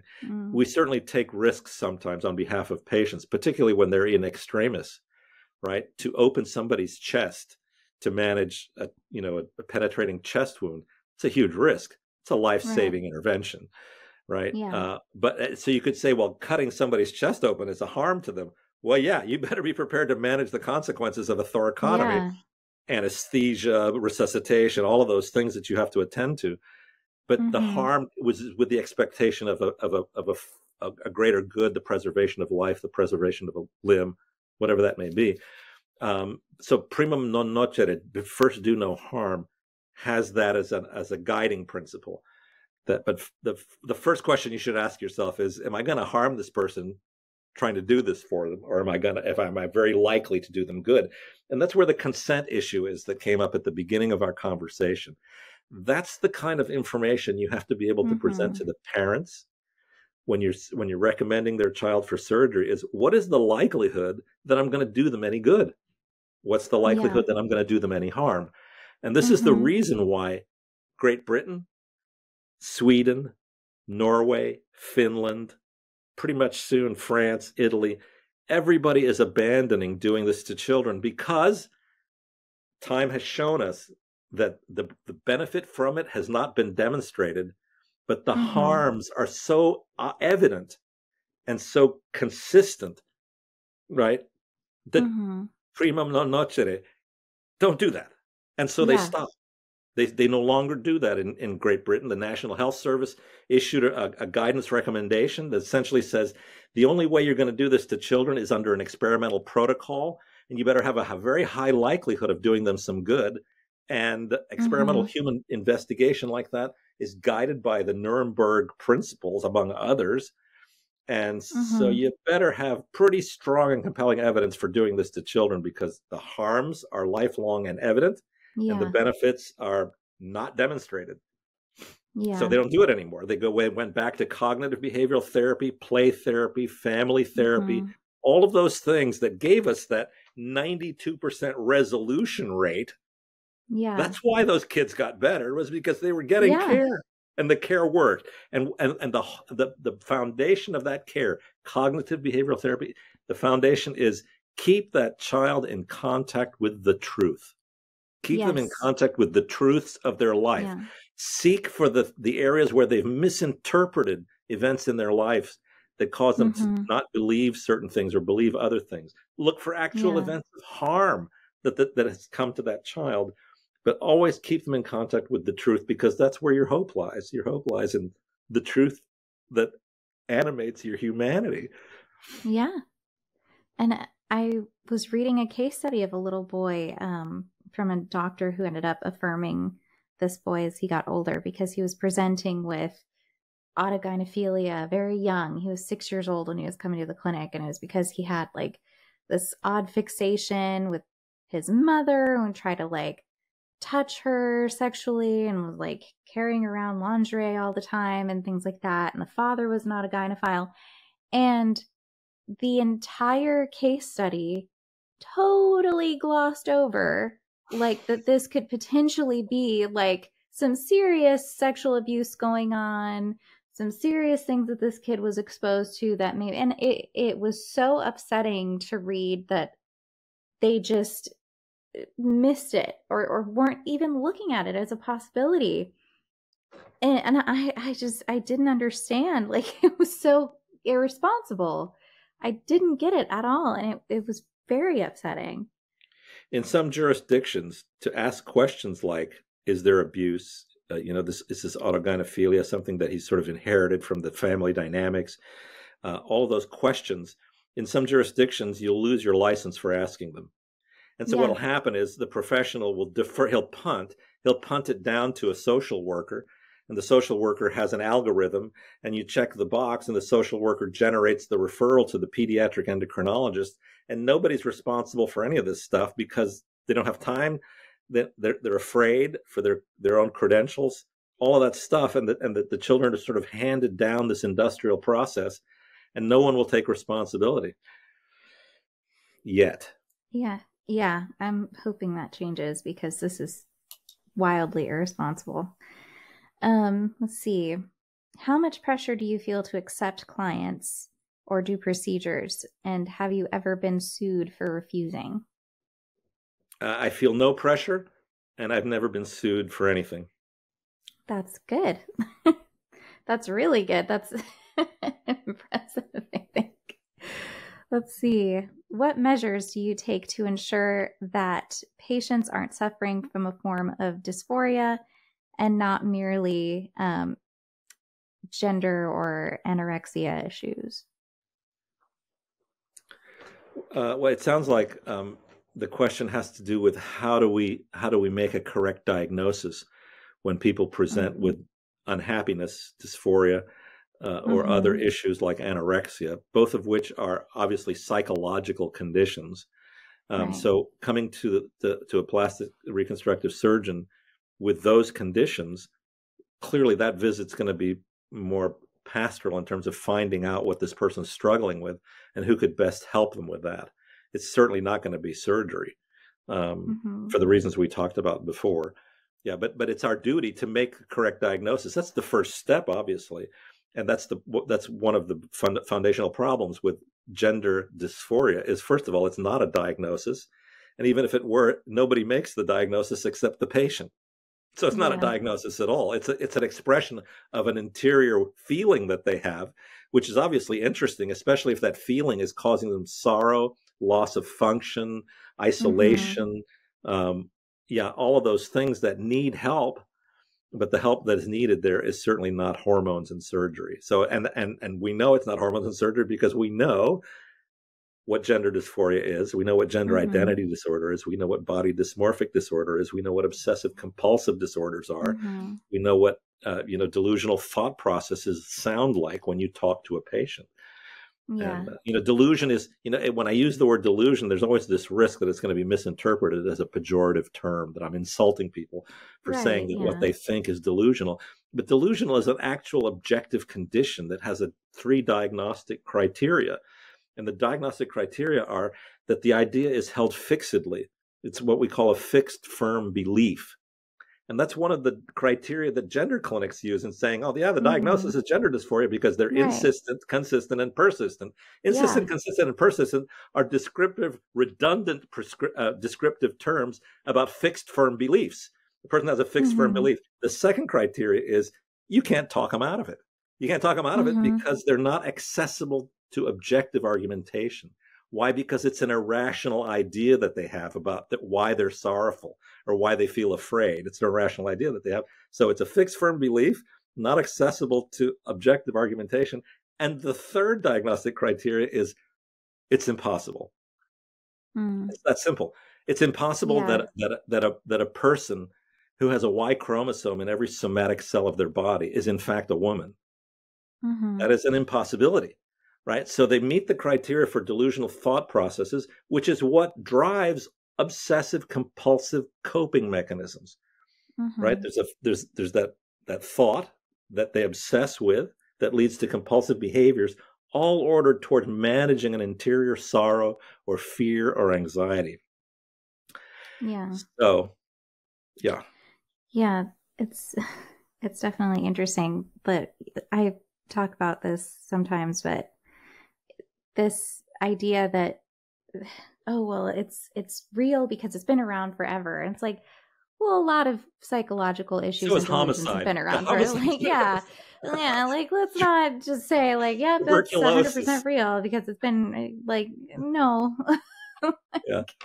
A lot of delusions have been around for a long time. Let's not Sure. saying that that's criteria for being real. No, all kinds of infirmities or emotional poverties or, objective infectious illnesses. There's all kinds of things that have been around for a long, long time.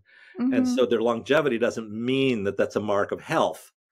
The fact that people there's always been a subset of people who have cross-sex self-identification, that doesn't make it a condition of health. It's any more than the saying that there's always been cancer patients, we shouldn't do anything about it because it's always been there.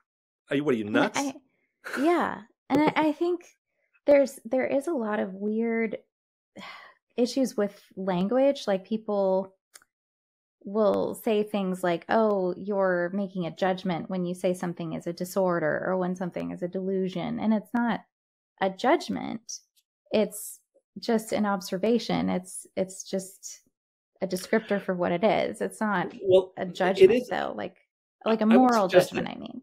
I would suggest that it is a judgment, and we're called to make judgments all the time. We're not called to judge people. We're called to judge the realities of life. You can objectively judge homicide. You can objectively judge theft. You can objectively judge all kinds of things, and we have to do it all the time. But like we talked about before, we need to form our conscience so that we can understand things that might not be as easy to understand as a homicide. Certainly when you're talking about the interior life of people who are suffering, you need to form your intellect and your conscience to understand some of those problems sometimes.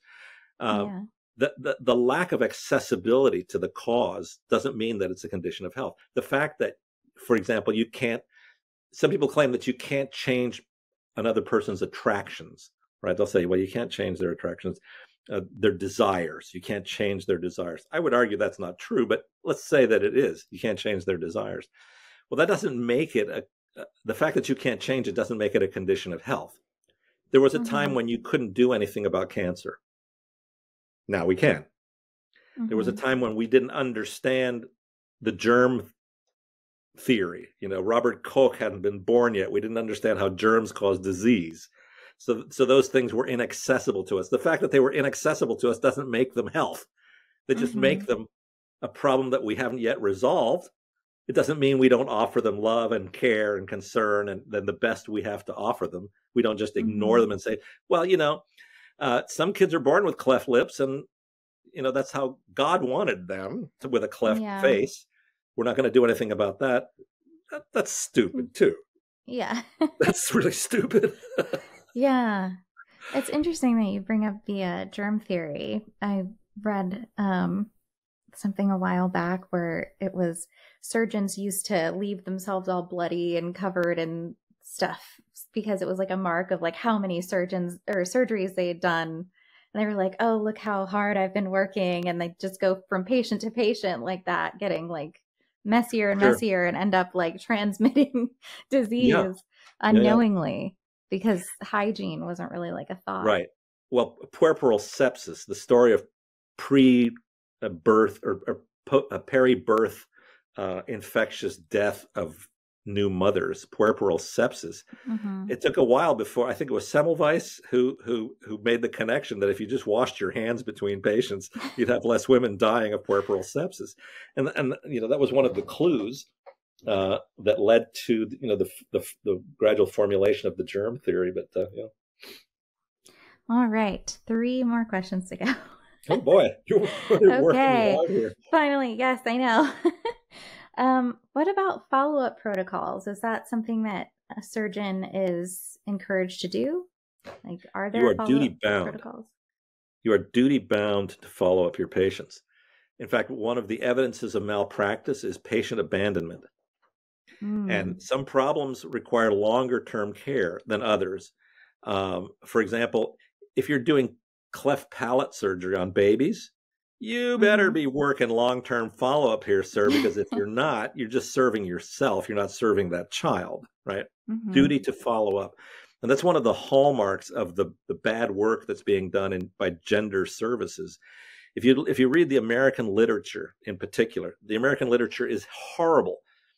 They'll present in a peer-reviewed journal case collections, single center study of, say, 70 consecutive transgender chest masculinization surgeries or whatever, pick whatever. And you'll look in there and you'll see that, well, they started with 70 and they finished with 50. What happened to those 20? Why did they drop out? Are they dead? Yeah. Did they kill themselves? Did they have such a bad result they don't want to ever see you again? That's a high dropout rate. How were the patients chosen? And at the end of it, they'll have anecdotal evidence, case collection, worthless to inform surgical decision making, but it'll get published in a peer-reviewed journal. And this is the reason why Europe turned it around. Anyway, you look at those publications, and if they follow a patient longer than 3 years, it's remarkable. The average study that they publish will follow patients for a year and a half, and they'll assess their results using what are called quality of life surveys. Quality of life survey is a test instrument that's typically given to cosmetic surgery patients, which is what you would expect. Since the entirety of the result is driven by the subjective life of the patient, the only metric they're using is quality of life survey. They claim that it lowers suicide rate. They claim that it improves functionality, all the rest of that stuff, but they never study it. They'll publish a 1 year, 2 year follow-up and never ask the question, well, did I drop 20 patients? Did I lose 18% of my patients because they killed themselves? They don't even want to know. They'll just give them a satisfaction survey and say, yeah, it's working. Look at all the success we have. We followed these people for 2 years. One patient we even followed for 3 years. Can you imagine? That's how certain we are about this. Scientifically based. Rubbish. Total rubbish.